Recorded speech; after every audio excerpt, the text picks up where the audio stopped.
on the way to Denver, Colorado. I might not be skiing, but I cannot wait to get there. As you probably know, Mr. Privilege has challenged me with 4 different tasks. One of those tasks is to share the story of privilege as it relates to shelter and also ShelterBox. So today, we are going to continue with... Oh, Jason, we went over this. Don't you remember the name of these stories? Yes, they're called ShelterBox stories, Mr. Privilege. My goodness, Jason. How are you ever going to survive in the simulator if you can't even remember this name? Anyway, we're going to dig into a personal experience as it relates to a disaster that happened in Morocco. So here is this episode's ShelterBox story.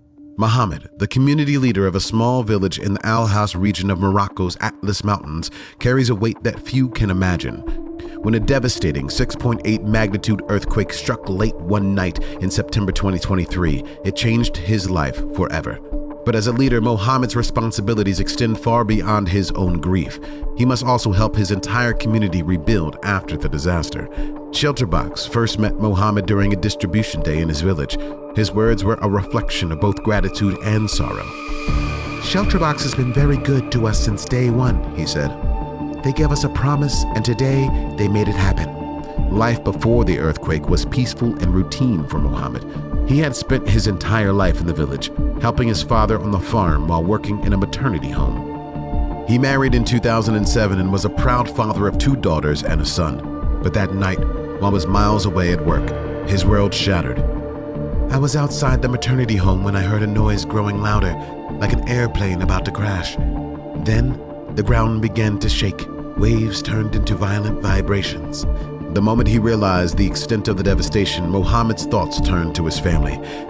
My daughter called me, screaming that our house had collapsed and that the whole family was trapped. She was the only one outside. His heart raced as he embarked on a treacherous journey back to his village. Battling blocked roads, aftershocks, and the weight of the unknown. When he finally arrived, he was met with the unbearable news. His wife, son, sister, nephew, and neighbor were all gone. Despite this immense personal loss, Mohammed did not retreat into his grief. Instead, he joined the community in their darkest hour. At 9 a.m., the whole community came together to recover the dead. We had no electricity, no proper tools, and the earthquakes continued, but we worked together. In the days that followed, ShelterBox provided essential aid to Mohammed's village: tents, solar lights, kitchen sets, and thermal blankets. Each item a lifeline as the villagers faced the harsh realities of their new lives. The collaboration between ShelterBox and the local community was a beacon of hope in a landscape of despair. The tents were 100% helpful because without them, we have no shelter. The ones we had before couldn't protect us from the snow and rain, Mohammed shared. I showed the community the video and pictures of the ShelterBox tents, and they were so happy, looking forward to the day they could receive them. Yet, even as he helped others find some semblance of normalcy, Mohammed's own pain remained. It has been 40 days since the earthquake. Life felt normal because I was busy helping my community.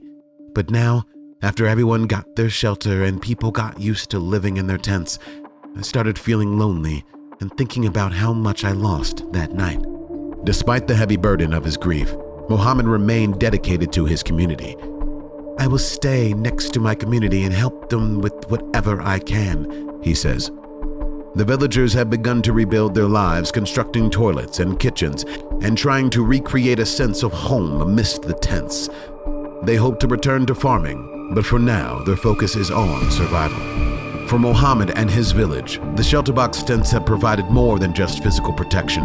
They offered a space for families and friends to come together, to find warmth and security in the cold, and to keep their community spirit alive. These tents are a foundation upon which they can reassess their lives and plan to rebuild their homes, not alone, but together. Everything that happens is a destiny we cannot change, so we accept it, Mohammed reflects.